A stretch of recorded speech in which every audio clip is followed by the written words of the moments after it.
శ్రీమాత్రే నమ. జయ గురు దత్తాత్రేయ నమ. ఈ వీడియోలో మనం మిథున రాశి వారికి ఫిబ్రవరి నెల మాస ఫలితాలు తెలుసుకునే ప్రయత్నంలో మిథున రాశి వారికి ఈ నెల ప్రారంభంలో 4 గ్రహాలు అష్టమ స్థానంలో ఉండడం వల్ల చాలా వరకు వార ప్రారంభంలో ముఖ్యమైనటువంటి పనులు వాయిదా పడడం జరుగుతూ ఉంటుంది. ఏ నిర్ణయం కూడా కరెక్ట్గా తీసుకోలేకపోతుంటారు. ఏదో ఆలోచిస్తారు, ఇది చేద్దాం అనుకుంటారు, కానీ మళ్ళీ ఎంబటనే దాన్ని మార్చుకోవడం జరుగుతూ ఉంటుంది. ఈ కారణం వల్ల కొంత సమయం వృధా అవుతుంది, కొంత ధనం కూడా వేస్ట్ అవ్వడం జరుగుతూ ఉంటుంది. ఇవన్నీ కూడా జాతకుడికి ఇంచుమించుగా గత నెల నుంచి ఈ చికాకులన్నీ రావడం జరుగుతూ ఉంది. ఎప్పుడైనా ఒకరి యొక్క జీవితంలో వారి జీవితం సాఫీగా సాగాలి అనుకుంటే వారి యొక్క జన్మ జాతకంలో అష్టమ స్థానం అన్నది ఎటువంటి గ్రహం లేకుండా ఉంటేనే వాడు హ్యాపీగా వెళ్ళటం జరుగుతూ ఉంటుంది. అలాగే గోచారరీత్యా అది వారఫలం కావచ్చు, మాసఫలం కావచ్చు, ఏ ఫలితమైనా సరే అష్టమ స్థానంలో గ్రహం లేకుండా ఉంటే ఆ కాలం అంతా కూడా జాతకుడికి అనుకూలంగా మారడం జరుగుతూ ఉంటుంది. మరి 4 గ్రహాలు అక్కడ ఉండడం, పరస్పర విరోధ గ్రహాలు కూడా ఒకే రాశిలో అంటే అష్టమంలో సంచరించినప్పుడు జాతకుడికి మరింత చికాకులు ఇబ్బందులు రావడం జరుగుతుంటుంది. ఎప్పుడు ఊహించినటువంటి సంఘటనలు కొన్ని జరిగి జాతకుడికి బాగా మానసిక అశాంతికి అలజడికి కారణం అవుతూ ఉంటాయి.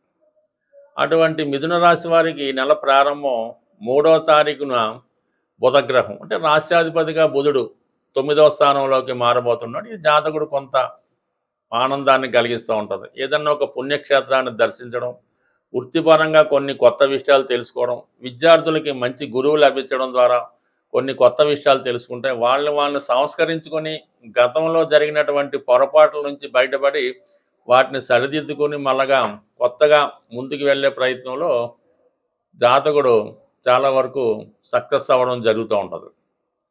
అదేవిధంగా శుక్రగ్రహం, శుక్రుడు కూడా ఈ రాశి వారికి మరి పంచమ వ్యయాధిపతిగా మరొక శుభగ్రహం అయినటువంటి శుక్రుడు ప్రస్తుతం అస్తంగత్యం చెందడం వల్ల ఏవి నిర్ణయాలు కరెక్ట్గా తీసుకోలేకపోవడం జరుగుతూ ఉంటుంది.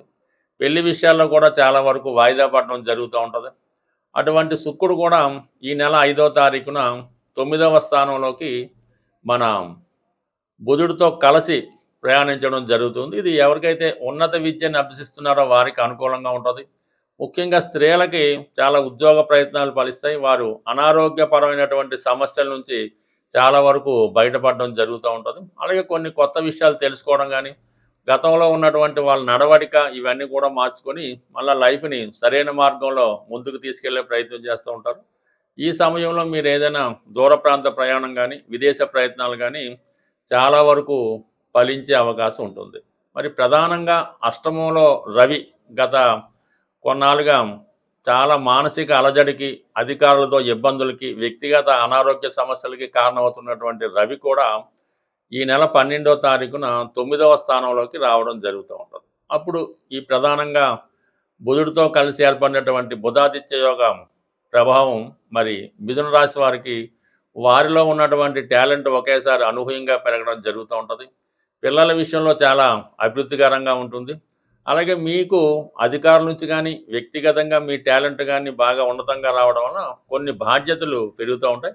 అలాగే వ్యక్తిగతంగా మీరు కూడా చాలా కాన్ఫిడెన్స్గా, సమర్థవంతంగా ఏ పనైనా చేయడానికి రెడీగా ఉండడం జరుగుతూ ఉంటుంది. ఇది చాలా వరకు విదేశ వ్యవహారాలు కలిసి రావడానికి కూడా ఇది కారణం అవుతూ ఉంటుంది. ఇక చివరిగా కుజగ్రహం అష్టమ స్థానంలో ఉండడం వల్ల కొన్ని విరోధాలు, అనుకోని ప్రమాదాలు, చికాకులు జరుగుతుంటాయి. ఫిబ్రవరి 23న కుజుడు కూడా 9వ స్థానంలోకి రావడంతో అక్కడ ఉన్నటువంటి ప్రధాన గ్రహాలతో కలియడంతో నెమ్మదిగా కొన్ని గతంలో ఏర్పడినటువంటి ఆర్థిక సమస్యలు, బంధు విరోధాలు, చికాకుల నుంచి బయటపడి మళ్ళీ కొంతవరకు మీ పనిలో, వృత్తిలో వేగాన్ని పెంచుకోవడం జరుగుతూ ఉంటుంది. బట్ ఏదైనా జాతకుడికి అష్టమంలో ఇన్ని గ్రహాలు వచ్చి మళ్ళీ 9లో మారినప్పటికీ రాశి యందు ఉన్నటువంటి గురుగ్రహం ప్రధానంగా వక్రగమనంతో ఉండడం వలన ప్రతి సమస్యను కూడా చాలా చాకచక్యంగా పరిష్కరించుకోవడం జరుగుతూ ఉంటుంది. ఎంత పెద్ద సమస్య అయినా దైవ బలంతో కానీ వ్యక్తిగతంగా తన తెలివితేటలతో కానీ ఏదో విధంగా ఆ సమస్య నుంచి బయటపడడం జరుగుతూ ఉంటుంది. కాబట్టి పెద్దగా ఈ రాశి వారికి, ఎస్పెషల్లీ మిథున రాశి వారికి, గురువు రాశిలో సంచరించినంత కాలం కూడా ఎటువంటి ఈ గ్రహం ఎక్కడికి వచ్చినా కూడా పెద్దగా ఇబ్బంది ఏమీ కలిగే అవకాశం అయితే లేదు.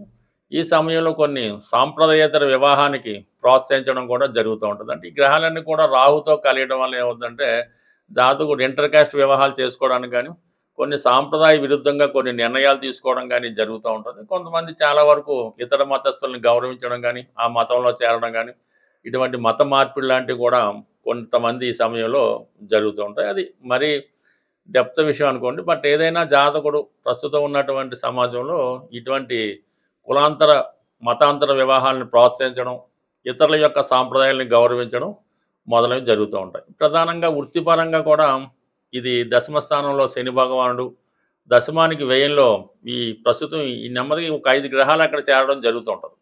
ఈ కారణం వల్ల ఇవన్నీ కూడా ఉద్యోగపరంగా కూడా కొన్ని మార్పులు జాతకుడికి రావడం జరుగుతూ ఉంటుంది. బట్ ఏదైనా మిథున రాశి వారికి ఈ నెల ప్రారంభం నుంచి నెమ్మదిగా వాళ్ళ యొక్క అభివృద్ధి ప్రారంభమై గతంలో ఉన్నటువంటి ఇబ్బందుల నుంచి బయటపడడం జరుగుతుంది. ఈ ఫిబ్రవరి నెల మనకి పౌర్ణమితో ప్రారంభమవుతుంది. అంటే 1వ తారీఖునే మాఘమాసం పౌర్ణమితో ప్రారంభమవుతుంది. కాబట్టి ఎవరైతే రుణ సమస్యలు, ఆర్థిక సమస్యలతో ఉన్నారో వారు ఈ సమస్యల నుంచి బయటపడడానికి ఈ రాబోయే 15 రోజులు చాలా కీలకంగా మారడం జరుగుతూ ఉంది.